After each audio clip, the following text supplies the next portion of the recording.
Afternoon, colleagues. It's Tusana PM Sebata. I'm doing a short recording which I'm entitling Riding the Trend High. There is a famous saying in trading that the trend is your friend when it lasts. So the trend is your friend when it lasts. Usually people choose to leave that last part out and just mention that the trend is your friend. No. The trend is your friend when it lasts. So this is an issue I want to address today. And I want to just pick on it for a few minutes and move on. In most cases, the way I approach trading from a business perspective, like problem solving. I always, in my videos, try to emphasize that I pick one small nugget and expand on it. That small nugget will be explaining a key element in trading or solving a small element of the trading holistic game. A trend, how to stay in a trend. So the problem I'm solving today is most people panic or have this fear that they will leave profits on the table. So they are not sure whether to stay in the trend or cash in on the profits which they have made. And some will come with the philosophies like what's in the hand is better than what's in the bush, or nobody ever lost money cashing in on their profits. But the real problem here is that there is a fear that I will lose what I've already made, because the person doesn't have a way of telling whether this trend is over or not, and how to protect themselves if there is a swan event. So that's the problem I'm solving today, so that you don't just leave money on the table because you have this fear you lose what you have already gained. And also, how do you deal with a scenario where there is a swan event? You're in the profits, then something major or news breaks and all you had is gone. That's the problem I'm to solve today.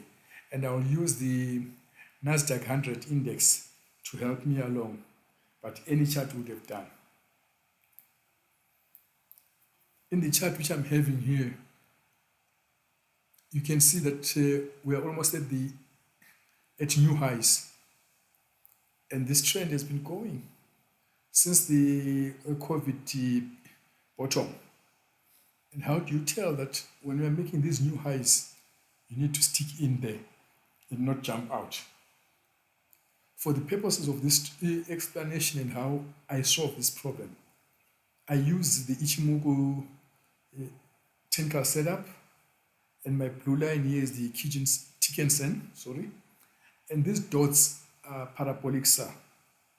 I incorporate these and mix them up with the RSI and my stochastic. In most cases, when you're having an established trend, stochastic will be overbought there, way above its 70 line. And the same thing will be happening with the stochastic.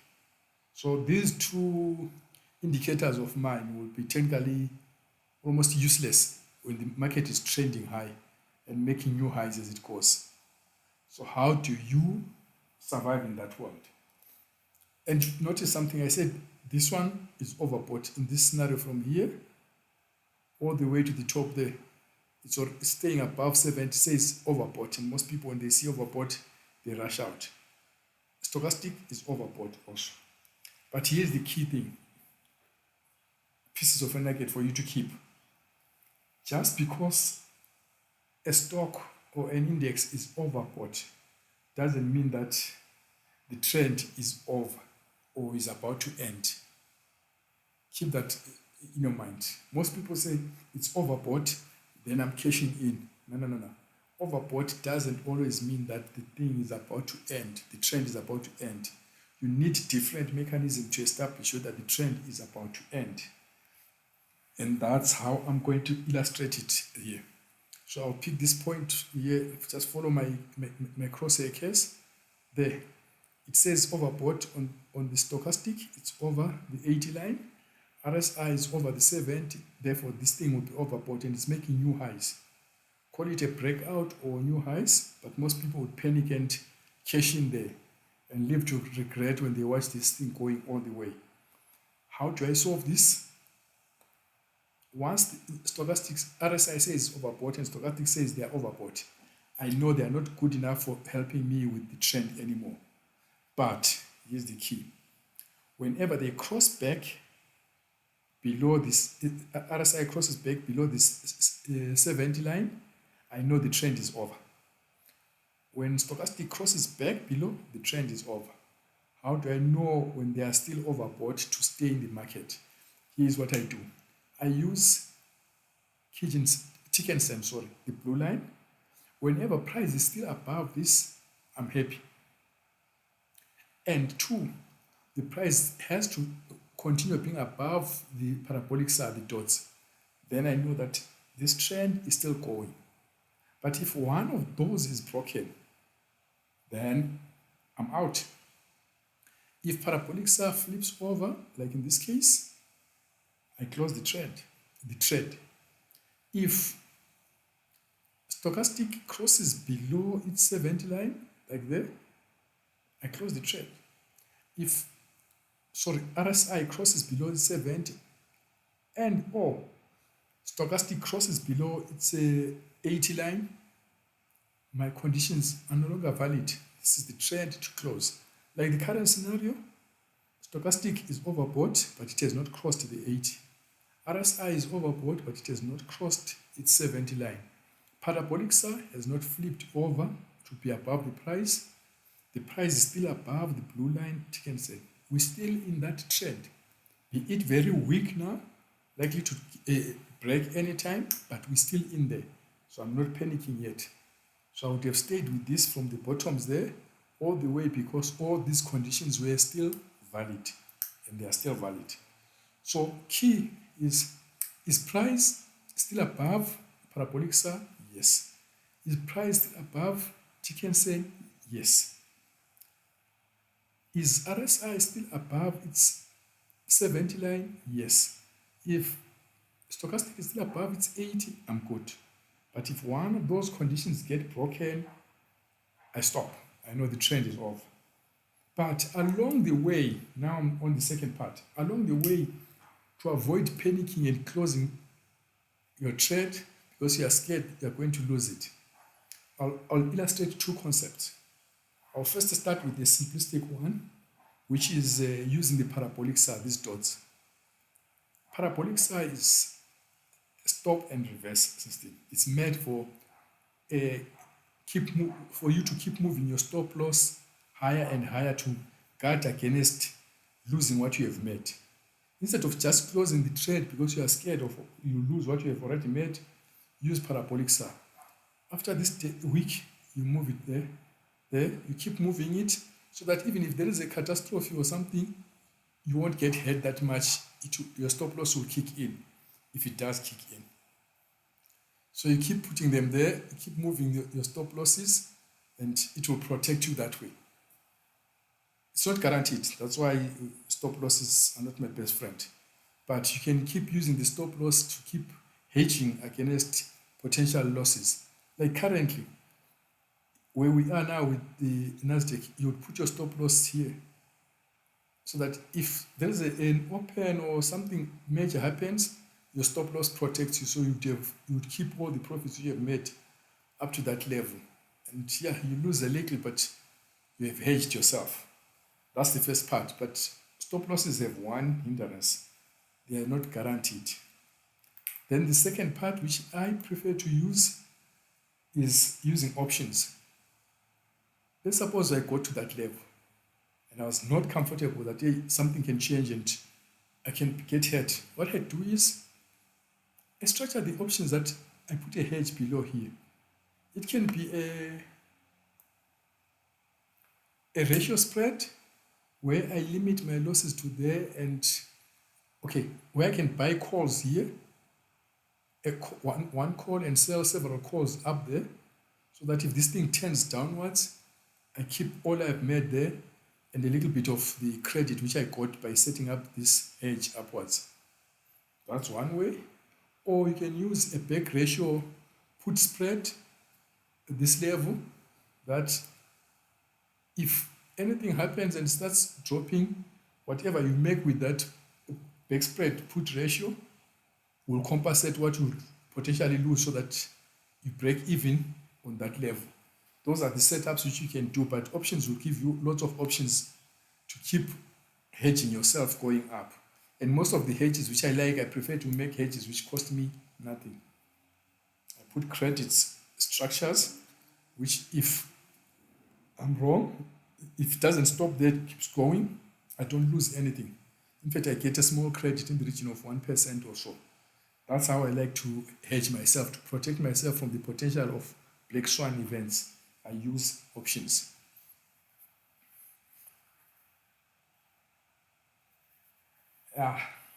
I've shown you, if the trend is your friend, you just keep going with it until one of those conditions are broken and you're out. I'll just go back in time on this chart to show you how that would have worked out. Let's start with this one. Once it broke there, it was oversold there. You keep with it. You keep with it because price is still above Tick and parabolic SAR all the way up to there. And you keep, when you get to major milestones, you shift your hedge. If you are using options, shift your hedge when you are using options. Yeah, if you are not using options, keep moving your stop loss with the parabolic SAR until there. Once you are there, all things have broken loose. Parabolic has flipped. Price has closed below the blue line Tick and Sen. Stochastic has gone below its 80 line. RSI has gone below. So fortunately on this scenario, your stop loss would have worked because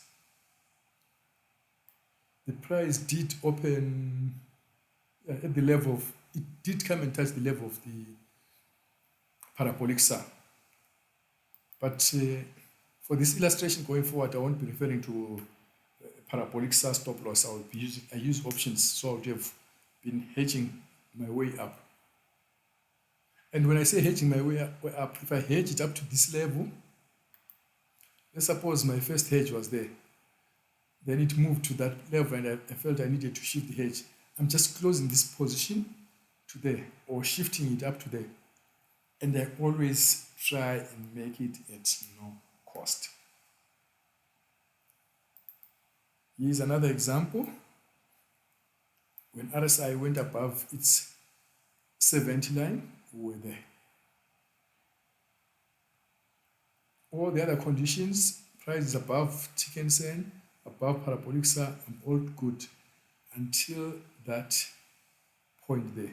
You had a new high, then a doji, that calls for a hedge, then down it went. And everything broke loose on this one. But you'd have kept making some money on the way up. I'm just illustrating a few scenarios here, but you can go back to your charts and see it for yourself and improve on my analysis. There we are, overbought. Doesn't mean the trend is over. It was just about starting there. All the way. When all this group at that point, I usually move my hedge. That's my indicator that this is a potential top. Then it kept going. We hit a new high there. Another one. But stochastic was still above its moving average, so I was not panicking. Once we got to that level, things changed. There was a crossover there. I moved my hedge in this scenario to this new high point, with the mindset that if it doesn't go any higher, my hedge which I've structured will be a credit and I'll be paid for the price not going higher. And my maximum, whatever it gained up to that level, I'm keeping.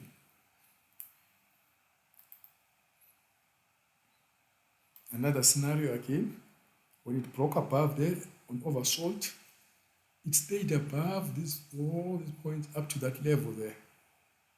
It made a new high, hedge point, parabolic flipped over there. That was my clue, came over. And on that line there, if you note, RSI broke down, stochastic broke down. No, stochastic had not broken down. It was just RSI and parabolic SAR. That was my indication get out. So I would have been able to stay in that trend from there all the way up to there without panicking and closing the trend.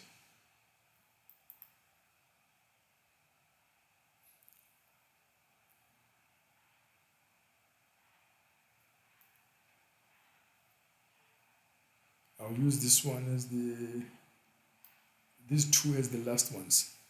There it went up above it, overbought, stayed overbought on that one there. I would have put a hedge there.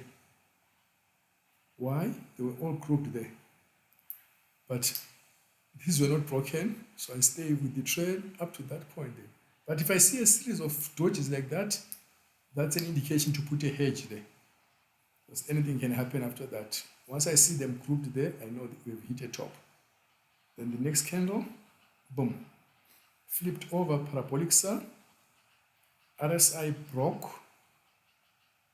below its a overbought line, and that was game over for me. I knew that we had to stop this trend. Same scenario there. Everything is overbought. There we are. You stay with that trend all the way until that level there. I'm not sure whether it closed below or above, but parabolic flipped over. For me, it was game over. RSI broke below its 80 line. On that level, I closed the trend. So this would have helped me to stay in the trend from the moment it was overbought there all the way to there. In essence, what I've been trying to show you guys is how to stay in a trend even when the indicators are saying they are overbought, and how to keep hedging yourself and protecting yourself in that time. Also, something which can give you extra insights is looking at a different time frame from what you are checking on. Let's suppose you're on a weekly, look at the monthly chart. If you're on a daily, look at the weekly. What is the weekly saying? It will help you to not be just pushed in and out of trades.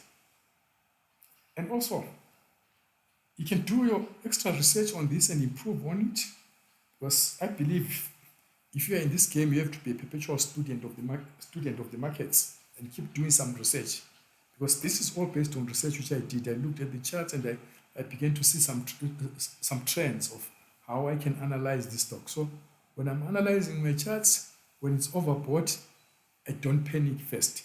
I look at these conditions and see that they're working, because my RSI and stochastic don't give me good indicators when it's overbought. They can stay overbought for a long time.